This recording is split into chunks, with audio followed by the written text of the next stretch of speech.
Hello and welcome to our winter solstice ritual. I'm gonna light a candle. If you have a candle you would like to light, you are welcome to join me. You certainly don't have to. This is gonna be a mini ritual, so probably 15 minutes. It's not gonna take up too much of your time, but it's still going to be really potent.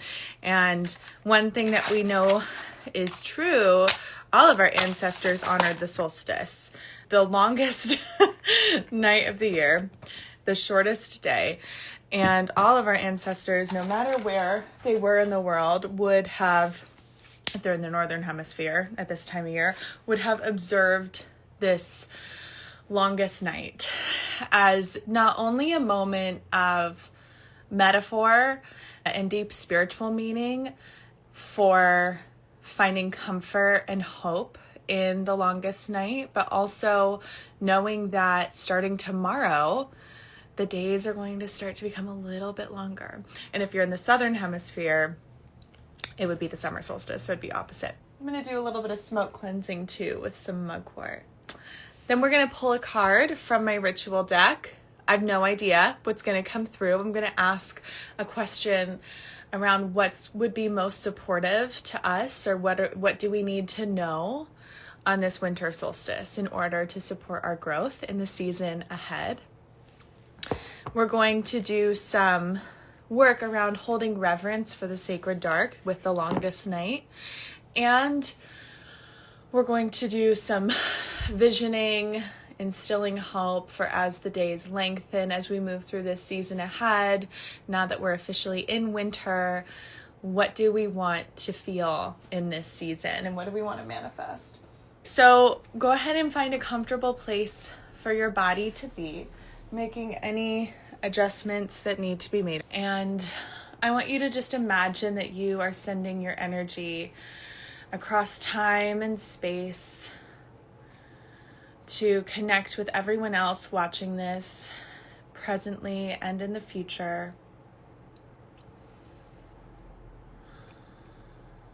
And based on the energy that I receive from all of us, I'll pull a card.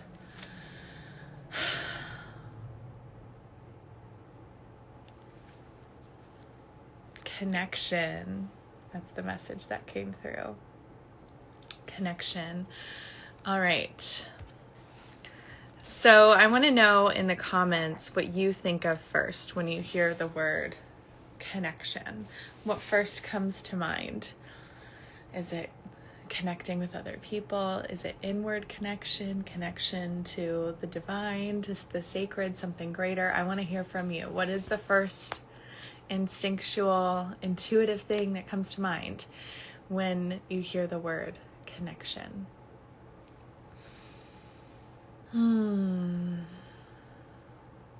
What I feel is really present for us in this solstice is remembering the interconnectedness of all things. Oh, I see this. Okay, connecting with others, connecting with thyself, friendship. See, so many beautiful things. Connecting with others, connecting within. I'm thinking about the interconnectedness of all things and how connection brings us out of separation, right? And we are least likely to experience magic, to feel peace, joy, all of the happy things when we're in separation, right? When we feel alone, when we feel isolated. And there's a reason why, as humans, we've developed interdependence. It's why it's so scary to be left alone as a small child, because we're not meant to be, right? And I believe that as adults, of course, it can be helpful to have our alone time, but to be totally isolated, either physically or emotionally, right? You've all had the experience where you might be with other people, but they just don't get you, so you feel really alone, right? That disconnection, that separation, that isolation takes us out of our creativity and out of our magic. So this is a reminder to seek out connection. And this doesn't mean that if this doesn't mean that you don't have to uphold boundaries. This doesn't mean that like we're allowing people in or experiences in that are not serving us. But there's so much talk around boundaries, and I know that so many of us here in our community are working on boundaries with others, with ourselves. And I want to flip the script on that. Instead of focusing on, in this next season, instead of putting so much focus on boundaries, can we instead put our focus on creating connections in the spaces that are most supportive to our growth, in the spaces that are most supportive to our confidence, the spaces that help us feel most like ourselves? So let's do just a little practice with this and let me know if this is resonating with you. I want you to bring your hands together and rub your palms together to create heat. Heat is energy, and we're going to imbue this energy with the intention of connection. And if you would like to, you can close your eyes, though you certainly don't have to. Just begin to find your breath as we tap into this energy work together. Breathing in through the nose, expanding the heart, out through the mouth with a sigh. Then you can place your hands on your body, either on your heart or your abdomen. Finding this breath, allowing your exhalation to be a bit longer than your inhalation.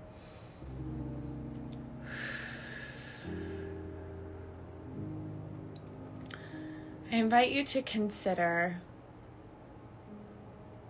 where are the places, spaces, experiences, communities where you feel most yourself? Where do you feel most yourself?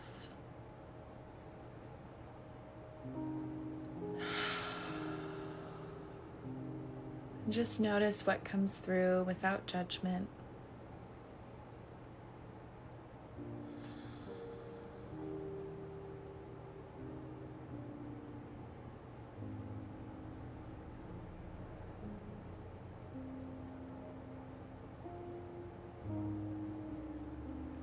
Where do you feel you're able to speak your truth? Where are you able to speak your truth?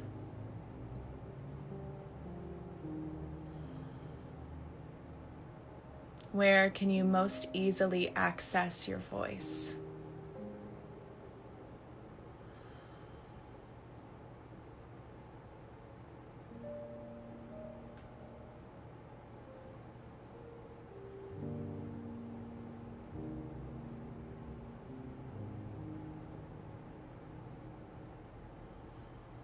I invite you, perhaps if it feels supportive, to even place your hands over your vocal cords, the throat chakra, the area where energy of communication is most potent. And just imagine that you're bathing this area in golden light.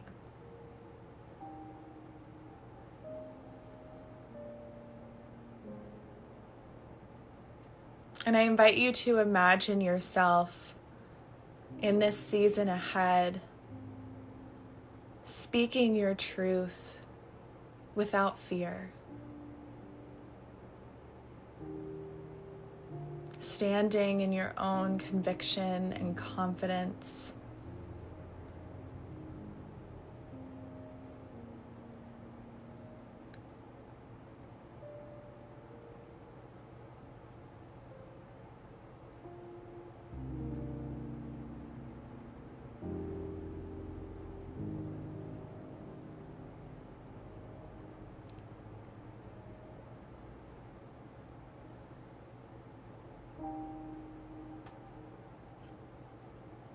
Then you can place your hands back on your heart and just imagine yourself surrounded by healing light, glittering golden healing light.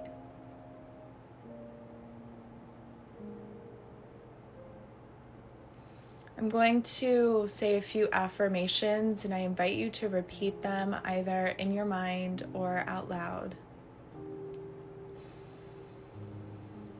I am powerful.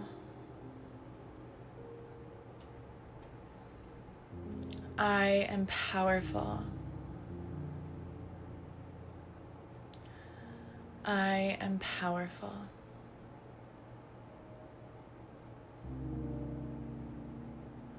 I trust myself.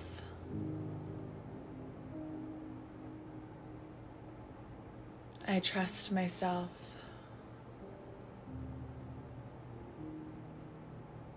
I trust myself.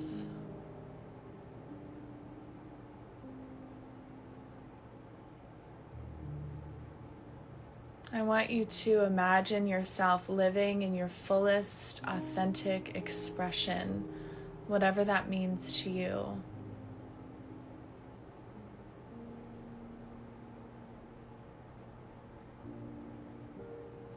What are the activities that you do when you are in your authenticity and you're expressing your authenticity? Where are the places you go? The things that you pursue, the goals you set, the people you connect with.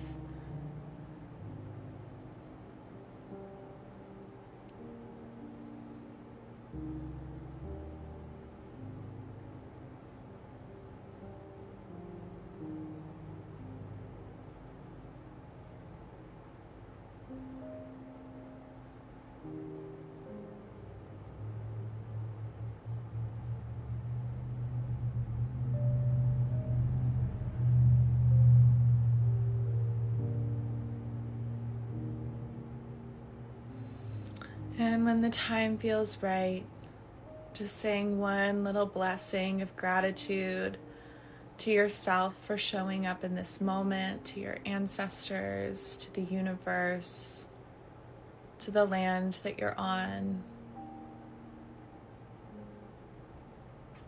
And you can very slowly, gently begin to bring your awareness back to the space around you, eventually finding your way back to our shared space by allowing your eyes to open.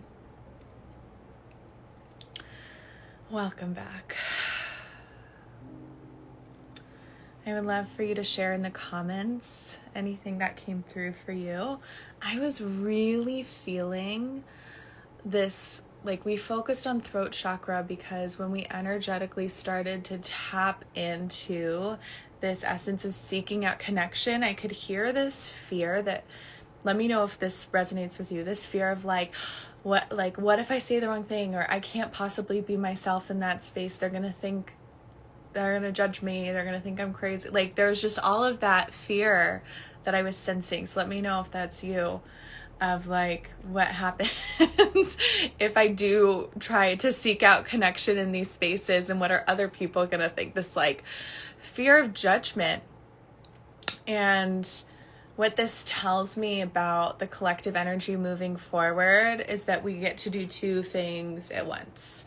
I want you to continue to seek out the spaces where you feel most yourself. And if you don't have the answer to that, rather than judging yourself or feeling bad about it, trying new things, being curious, allowing curiosity to lead the way as your core